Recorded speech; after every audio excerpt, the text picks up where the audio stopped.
contaré, que nos interesaba conocer la información. Era un cuestionario autoadministrado en el que el paciente responde a las preguntas que se le dan, con 138 preguntas, que es una cantidad de preguntas alta para un cuestionario, para un autocuestionario. Termina al final produciendo un poquito de fatiga. Se recomendaba que se hicieran periodos de descanso para no contaminar con la fatiga, digámoslo, el cuestionario, ¿no? Los bloques, es decir, la información que nos interesaba es la que figura ahí en azul en la diapositiva: características sociodemográficas, estado de salud, hogar y familia, trabajo, por supuesto, apoyos y soporte social, y luego pues una serie de cuestionarios que dan una información pues muy rica sobre cuál es la situación y sobre todo la gravedad, calidad de vida del paciente. Bien, las características que tenéis ahí pues se ajustan, como no podía ser de otra forma, a lo que ya os comenté al principio de las características sociodemográficas, es decir, 96,6% de mujeres, es decir, ese 21,1 aproximadamente, que es el que salió en el estudio, que ha salido en los estudios epidemiológicos. La edad media, aquí nos sale 52 años, es un pelín más grande. La edad media que manejamos habitualmente es unos 47 años. Pero 51 está, por supuesto, dentro de lo que es la primera desviación estándar, es absolutamente razonable. Tenéis ahí datos sobre el estado civil, casadas en el 75%. El nivel educativo también representa muy bien la muestra de la población, con un 68% de pacientes con estudios elementales o sin titulación superior. Y luego la profesión, pues servicios, fundamentalmente, entre otras cosas porque tenemos un país de servicios, entonces el 81% de los pacientes trabajaban en este sector, ¿no?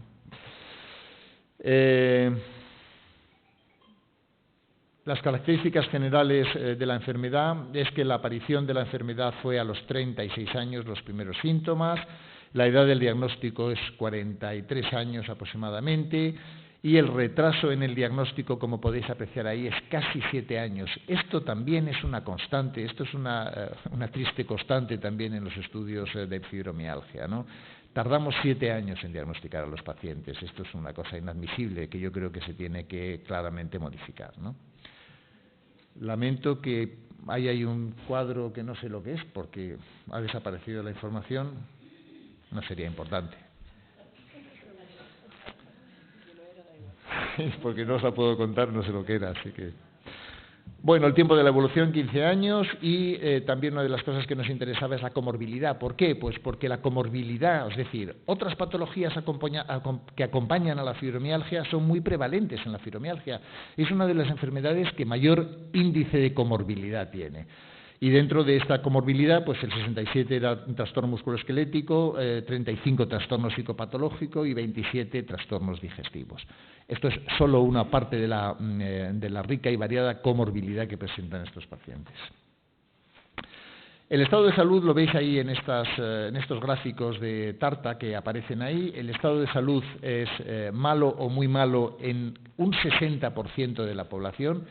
Os tengo que decir que la fibromialgia es la enfermedad que tenemos detectada con uno de los peores índices de calidad de vida. Dentro de las enfermedades reumáticas es la que peor índice de calidad de vida tiene, sin lugar a dudas. Y dentro de las enfermedades generales, o sea, saliendo a otras especialidades, lo que tenemos detectado, que no es todo porque no tenemos estudios comparativos con muchas enfermedades, pero siempre es la peor parada de todas. Es decir, los cuestionarios de calidad de vida la detectan como la peor calidad de vida de todo el espectro de enfermedades. Eso lo detectamos con un cuestionario que se llama SF36, que es el que se pasó en este estudio, y luego el cuestionario de impacto de la fibromialgia, que es una herramienta que se utiliza bastante, porque además fue la primera que se utilizó, que da una gravedad de la fibromialgia, pues como podéis observar ahí en este gráfico, la parte verde es la que evidencia la gravedad de la enfermedad. Es decir, es una enfermedad grave, afecta aproximadamente, o sea, son graves aproximadamente pues el 75-80% de los pacientes, ¿no? Aquí dentro de estos cuestionarios es donde encajaría el ICAF, y es donde yo creo que el ICAF es superior al CIF, en el sentido de que el ICAF no detecta tanta gravedad, es decir, el espectro es mucho más amplio, con lo cual nos da tiempo, nos da posibilidad de conocer, digámoslo, un espectro más amplio, mientras que el CIF, el problema que tiene es que a todos los pacientes los etiqueta como grave, o a casi el 80% los etiqueta como grave, con lo cual el efecto techo que tiene pues es tremendo, y entonces pues entre grave y un poquito menos grave, ¿cómo sabemos que está el paciente? Y sin embargo el ICAF sí que distingue entre grave y un poquito menos grave. Bien, pues ¿qué resultados tuvimos en este estudio epidemiológico? Perdón. Bien, estos eran los aspectos de la vida más afectados del paciente. En una escala del 0 al 10, en la parte de la derecha tenéis la puntuación que alcanzaba lo que más le preocupaba al paciente. El estado de salud física, con el 8,7, es el mayor impacto. El trabajo, a continuación, las actividades de ocio, la salud mental, la vida en general, en fin. Ahí tenéis, digámoslo, en el gráfico estructurado, todas las preocupaciones del paciente con fibromialgia, destacando la salud física por encima de todo, ¿no? El impacto en la vida familiar, que era uno de los bloques, pues nos dice que el 60% de los pacientes tiene dificultades en la relación de la vida familiar. Un problema que tienen los estudios epidemiológicos es que no comparan con el resto de la población. Aquí nos sale un 60%. Claro, ¿esto qué nos dice? Pues que un 60% está jorobado, pero ¿y la población general con la pareja? Es que nos llevamos todos los demás bien, todos los que... Yo creo que el 60% a lo mejor es una realidad que no excede mucho más allá de lo que ocurre en la población general, ¿no? Solamente un 23%, digámoslo, podía estar en el grado ya de conflicto importante con la pareja, ¿no? Un 17% se divorcian, no sé tampoco cuál es el porcentaje de la población general, y ya os digo que es un poco el defecto que tienen los estudios epidemiológicos, que al no comparar no sabes exactamente qué es lo que está ocurriendo en el resto de la población. El 44% de los pacientes dependían total o bastante de lo que es otro miembro de la familia, es decir, ocupaban en la escala familiar, digámoslo, un segundo puesto, habiendo alguien por encima que es el encargado, el responsable de la unidad familiar, ¿no?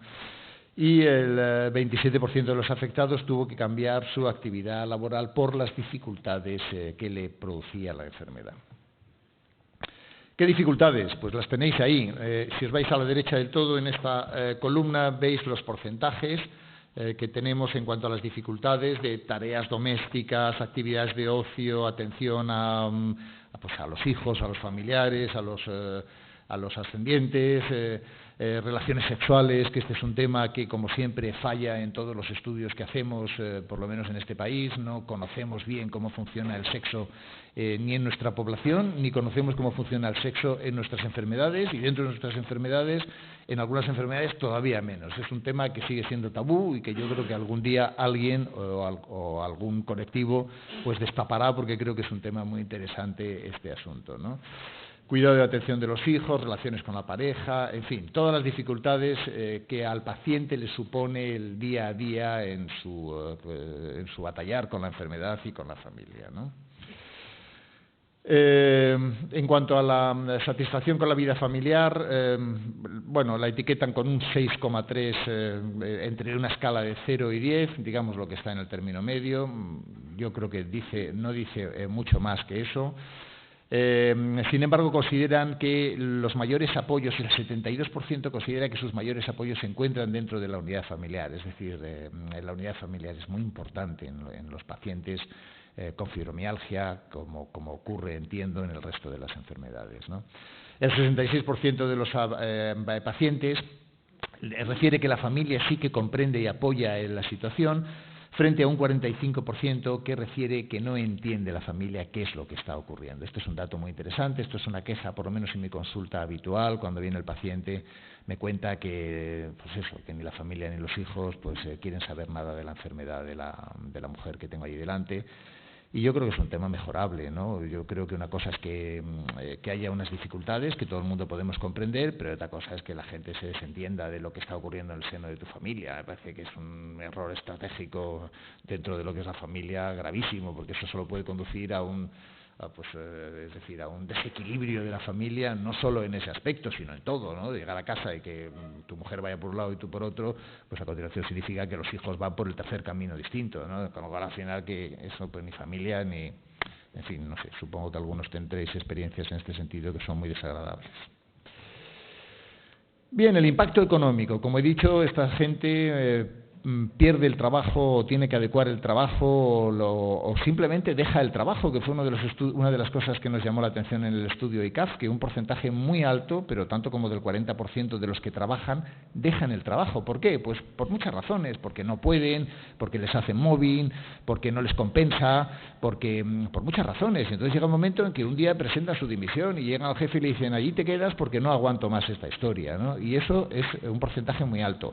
Claro que es un porcentaje de gente que puede hacerlo, porque hay otra gente que depende de ese sueldo para vivir, y entonces esa gente lo que tiene que hacer es aguantar como sea, y esa gente que aguanta como sea, pues también paga una serie de consecuencias, ¿no?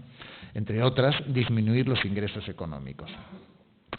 La media de pérdida de ingreso económico en la mujer o en el paciente con fibromialgia es de 708 euros al mes. Es una cantidad asombrosa, a mí me lo parece, por lo menos, sobre todo teniendo en cuenta los sueldos medios de este país, que son muy bajos, y teniendo en cuenta, como os dije al principio, que el 80% de los trabajadores, de las pacientes con fibromialgia, trabajan en el sector servicios, donde los sueldos son más bajos que en la media, ¿no? Así que 700 euros es una cantidad muy importante, ¿no? Y sí, bueno, en algunos era hasta 1.000 euros, bueno, como todo, es decir, esto es una campana, hay una parte central que son los 700 euros y hay otra parte que es la que, digamos, la más extrema, que llegaba hasta los 1.000 euros. El impacto económico ya no solamente se traduce en la pérdida de poder económico, sino también en un aumento del gasto, en un incremento del gasto, porque los pacientes tienen que pagar medicamentos y la receta, esas que había antes azules, pues significa pagar un porcentaje, que ya, como son pacientes en su mayoría polimedicados, pues consumen una cantidad importante de medicinas que cuestan dinero. Luego, además, se tienen que hacer con una serie de servicios que no ofrece con ciertas garantías el sistema sanitario, como fisioterapia, donde supone también un gasto importante. Mucha gente prefiere ir por su cuenta con piscinas y gimnasios, que tampoco les dan facilidades económicas, me refiero, con lo cual tienen que pagar. Y pues muchas veces, pues oye, consultas médicas porque no tienen en el sistema sanitario el acceso rápido que a veces demanda una enfermedad como esta. La media en general de aumento del gasto es de 230 euros por familia. Si a los 230 que sumamos de gasto le restamos los 200 que perdemos, pues estamos hablando de 1.000 euros. Y 1.000 euros, pues hoy día es un sueldo 1.000eurista, pero un sueldo muy real, desgraciadamente, ¿no? El 70% de los pacientes refiere dificultades o bastantes dificultades para rendir en el trabajo, y el 54%, que además curiosamente es una constante en los trabajos que tenemos que estudian el impacto laboral, hay un absentismo laboral fundamentalmente con bajas temporales y ILTs, ¿no? Esta es una historia también en mi experiencia personal que se repite continuamente. El paciente con fibromialgia no quiere dejar de trabajar, simplemente lo que quiere es trabajar en mejores condiciones. Por otro lado, sabemos que el paciente con fibromialgia que deja de trabajar, en vez de mejorar, empeora, curiosamente, con lo cual las dos cosas juntas hace que el paciente quiera trabajar, pero en mejores condiciones. Eso se llama adecuación del puesto de trabajo.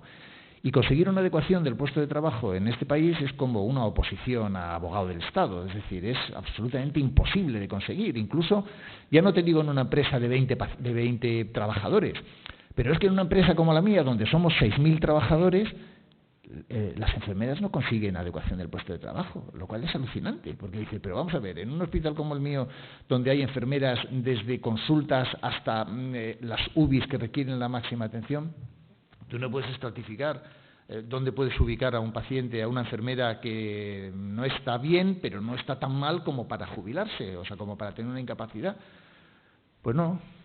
Es imposible conseguirlo, vamos, es una cosa que es lamentable, ¿no? Y ahí os digo que tengo una enorme experiencia porque soy el encargado de hacer unos informes tremebundos a la dirección y a esto, ¿cómo se llama?, salud laboral, para que al paciente le concedan una cosa que entiendo que es de lógica elemental. Y de derecho, dicen por aquí también. Yo no soy abogado, luego sé. Yo tampoco soy abogado, pero de derecho. Seguramente. La ley de riesgos laborales lo comprende así. Tienes derecho a la adaptación del puesto. Tienes derecho, ¿no? Sí. Ese es otro aspectillo. Ese es otro aspectillo que nos falla en este país, que las leyes no se cumplen casi bien de como se deberían cumplir, ¿no? Bueno, eso es una broma, ¿no? Bueno, situación, el 70% de los esto ya lo he contado, ¿no? Tienen dificultad o bastante dificultad para realizar sus tareas habituales. Sí, esto ya lo he contado. Sí, es que era el gráfico, claro. Vale. Estas son las adaptaciones. Esto también es una información adicional. El 60% de los pacientes han notificado la enfermedad en el entorno laboral. Esto a veces es una trampa, lo de notificar la enfermedad en el entorno laboral, sobre todo si el entorno laboral es hostil y está deseando darte la patada. El notificar la enfermedad tiene sus riesgos, ¿eh? Esto es un tema que hablo mucho con los pacientes, intentando que la situación sea lo más favorable posible para el paciente, porque muchas veces me lo dicen, ¿no? Oiga, ¿y si digo esto? Pero ten cuidado con lo que dices, porque hay empresarios, empresas o jefes que en un momento determinado dicen, sí, no me digas que estás enferma, te vas a enterar a partir de ahora. Y es un desastre, ¿no? En fin. Un 30% de los pacientes consiguen o han realizado adaptaciones en el puesto de trabajo. Yo creo que esto depende de las empresas. Y un 19% han cambiado de empresa o de negocio vía su fibromialgia. Pues es un 19% de afortunados, porque cambiar de trabajo no es fácil hoy día, ¿no? Bien, en cuanto al entorno sanitario, que es otro de los bloques también muy interesantes, yo creo que esto dará cuenta mejor el EPIFAC 4, simplemente destacar que el 90% de las consultas se realizan en primaria, como no podía ser de otra forma. El médico de la fibromialgia es el médico de primaria, os lo digo así de claro, porque es quien tiene que cubrir todas las necesidades iniciales del paciente con fibromialgia. Nosotros los reumatólogos os preguntaréis que por qué vemos la fibromialgia. La vemos porque os duelen las cosas, y las cosas del aparato locomotor las vemos los reumatólogos. Y así es como se inició, pues hace ya muchos años, cuando empezamos la relación con vosotras, a tratar pacientes con fibromialgia. Y éramos nosotros, los reumatólogos, somos los que en estos momentos creo que tenemos una mejor formación y un mejor conocimiento de la enfermedad, pero os tengo que decir que el origen, o mejor dicho, el enfoque más adecuado es el médico de familia, el médico de primaria, por supuesto, en relación con todos los especialistas que podamos aportar datos, y creo que en estos momentos los que más datos podemos aportar somos los reumatólogos, con lo cual creo que la situación tal y como está establecida es correcta, pero es una situación que va a cambiar en el futuro con absoluta seguridad. El 38% de los pacientes refiere que el entorno sanitario es el que menos apoyos le ofrece. Esto es tristísimo, porque el 38% es una cantidad muy importante. Tenemos un sistema sanitario que es muy bueno, y que haya un 38% de pacientes que no lo percibe así, indica que está fallando algo, ¿no? El grado de satisfacción general es un 4,9, nos pasa como a los políticos, suspendemos todos, y esto no puede ser, no debemos suspender, no puede suspender el sanitario en un entorno social. Si suspende el sanitario en un entorno social, es que algo falla, si es que no tiene más lectura, ¿no? Es decir, hay que mejorar, y creo que eso también es uno de los retos que espero que salga en el EPIFAC 4, de los caminos que tenemos que mejorar, o las vías por las que tenemos que mejorar. Claro, adelante. Recuerdo que van a recoger ahora las preguntas que vayáis a formular, así que tenedlas preparadas, por favor, y en cuanto que os las pidan, ¿vale? Ya. Bueno, aquí hay otro tema importante, y es que no existen diferencias entre la atención en sanidad pública y en privada. Yo creo que no es de extrañar, porque los médicos que estamos en la pública son los que luego algunos están en la privada, con lo cual pues son los mismos y no debería haber, y efectivamente no hay diferencias. Yo creo que la diferencia es del sistema más que del profesional. Bien, el apoyo social pues también es uno de los bloques que interesaban. El 25% ha obtenido algún tipo de minusvalía. Yo no estoy muy ducho en esta historia de las minusvalías y las incapacidades. Es un tema que no nos corresponde a los especialistas, solamente hacemos informes. Esto lo maneja el médico de primaria y lo maneja además el entorno, ¿cómo se llama? La Consejería de Asuntos Sociales, me parece que es. Pero lo que sí sé es que son dos cosas distintas. Es más fácil conseguir una minusvalía, que simplemente es un porcentaje, que me imagino que es que lo dan por diferentes aspectos o con diferentes valoraciones. Y luego, una cosa es la invalidez del Sistema Nacional de Salud. Y esa historia sí que es más cruda, mucho más difícil de conseguir. Ahí en esa diapositiva tenéis que la invalidez permanente parcial la consigue el 3,5% de los pacientes y la total el 13,2%. Perdón, esto vuelve a ser una cifra, una constante, porque en el estudio ICAF que hicimos anteriormente nos salía una cifra muy parecida en cuanto al número de incapacidades totales. Así que refleja que los estudios son consistentes, son coherentes unos con otros, están visualizando el mismo tipo de problema.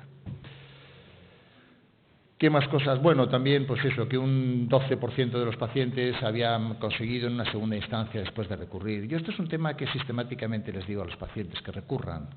Creo que me parece que la estrategia que sigue el sistema es un poco perversa, de rechazar en una primera instancia y si el paciente recurre ya veremos. Y en esa segunda instancia pues creo que hay un porcentaje que se beneficia de una cosa que es justa y me parece que se puede conseguir y yo siempre les recomiendo a los pacientes que lo hagan.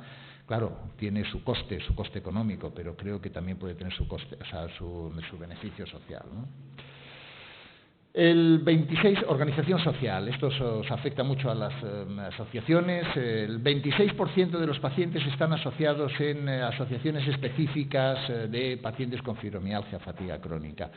No es un porcentaje como para tirar cohetes, pero bueno, es algo más que el que ocurre en otras enfermedades. Bueno, ahora sí, ya estoy terminando. Y luego 20 pacientes están afiliados a los sindicatos de trabajadores. Bueno, esto yo creo que es puramente anecdótico, porque si solamente trabaja un 50%, un 20% significa pues un 40% afiliados. No está mal tampoco, ¿no? Pero bueno, yo creo que esto interesa más en el entorno laboral que otra cosa. En cuanto a la organización social, desplazaos a esta columna, esta diapositiva yo no la he hecho y me resulta un tanto compleja. Me parece que la información más interesante es esta que figura aquí. Es decir, cómo valora el paciente con fibromialgia determinadas acciones sociales encaminadas a mejorar su situación. Entonces, la conversación con otras personas la valora muy bien, como veis ahí, con un 75% la valora muy bien. La información que reciben en las asociaciones de afectados está también muy bien valorada, es decir, es muy útil, la labor que hacéis en las asociaciones tiene un impacto muy positivo y las conferencias que damos los profesionales sanitarios pues también están muy bien valoradas. Son los tres aspectos mejor valorados. Esta foto nos indica por dónde tenemos que ir y dónde tenemos también que insistir y, por supuesto, también dónde tenemos que mejorar. También había una pregunta sobre qué considera el paciente que puede mejorar o por dónde se debe insistir. Y aquí tenemos la gráfica de barras de los aspectos que más interesan. Como veis ahí, el primero es el científico, en el sentido de que se investigue. Claro, es una constante, yo creo que es una realidad que choca de frente con la situación actual de nuestro país, donde se ha disminuido en un 40% la inversión en investigación y, por supuesto, se ha priorizado, se investiga lo más letal, lo más mortal, lo más importante, y aquello que no lo es, pues me imagino que ha caído en el olvido, como por ejemplo hemos podido comprobar los investigadores de fibromialgia, donde cada vez es más difícil conseguir una ayuda para poder investigar. Pues al paciente efectivamente le preocupa que su enfermedad no se investigue. El entorno sanitario también le preocupa mucho y yo creo que esto además es consecuente con los datos que hemos hablado anteriormente de un 30 y tantos % de pacientes que no está satisfecho con el sistema sanitario. Yo creo que es muy mejorable, es decir, esto tendría que ser una de las barras más pequeñas y es una de las barras más altas, ¿no? Y yo creo que aquí tenemos que mejorar. Temas de pensiones, temas laborales, educación, bueno, yo creo que ahí ya depende muchas veces de temas personales de cada uno, también hay que tenerlo en cuenta, pero son aspectos que quizá tienen están en un segundo plano, ¿no? Pues esto es todo lo que os quería contar. Por supuesto, los agradecimientos me parecen muy importantes. Yo vengo aquí a contaros esta historia, soy uno de los investigadores del proyecto y uno de los firmantes del artículo. pero ha habido mucha gente metida aquí que ha trabajado mucho y duro y mucho y más de lo que he trabajado yo, también lo tengo que decir. Y aquí tenéis pues los investigadores principales, los colaboradores técnicos con estudios, o sea, con estadística, epidemiología, diseño, etcétera. Y, por supuesto, los centros sanitarios de todo el país que han colaborado con los otros colaboradores de centros sanitarios, las instituciones, en fin, como veréis, ha sido un estudio de una gran envergadura que yo creo que le da una enorme calidad a este estudio y que espero que sea un referente en este entorno de la fibromialgia. Y nada más. Como veis, el EPIFAC tiene un interés no solo por sus resultados, que nos han mostrado la fotografía de cuál es el impacto familiar y laboral de los pacientes en nuestro país, sino que tiene una importancia por la metodología y la estructura que se ha utilizado, que es una muestra más o menos representativa de los centros de atención primaria de todo el país. Eso nos permite hacer una siguiente fase, que es que, aprovechando los mismos centros, en vez de preguntarle a los pacientes, vamos a preguntarles a los médicos. ¿Qué representa para los médicos el enfrentarse a la fibromialgia? ¿Cuál es su actitud? ¿Cuál es su conocimiento? ¿Qué hacen en la práctica clínica real? ¿Cuál es la relación que tienen con los pacientes? ¿Se estresan o no se estresan los médicos delante del paciente? ¿Hasta qué punto hay lo que este término, ¿no?, que en términos anglosajones es muy conocido, es burnout, o sea, me quemo, me estoy quemando por la atención al paciente, cuando veo un paciente y otro no lo soporto porque no sé qué hacer o porque no puedo resolver. Muy, muy mejorable. Y por tanto, en la fase 4, que se empezará en enero, ya está prácticamente diseñado, ya está diseñado el cuestionario, está en fase de construcción online, y se va a hacer se van a trazar 2 líneas. Pasárselo a todos los médicos de atención primaria que quieran, evidentemente, colaborar, de todos los centros que han participado en la fase 3, por una parte, y luego también en colaboración con la Sociedad Española de Médicos Generales, la SEMERGEN, que afortunadamente ha puesto una colaboración inestimable en esta fase 4,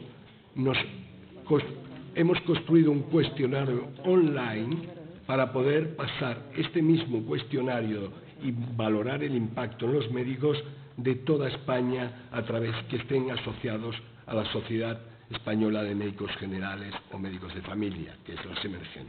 Por tanto, podemos tener 2 muestras, una utilizando la estructura del EPIFAC 3 del estudio epidemiológico, y una segunda que es una encuesta que probablemente será mucho mayor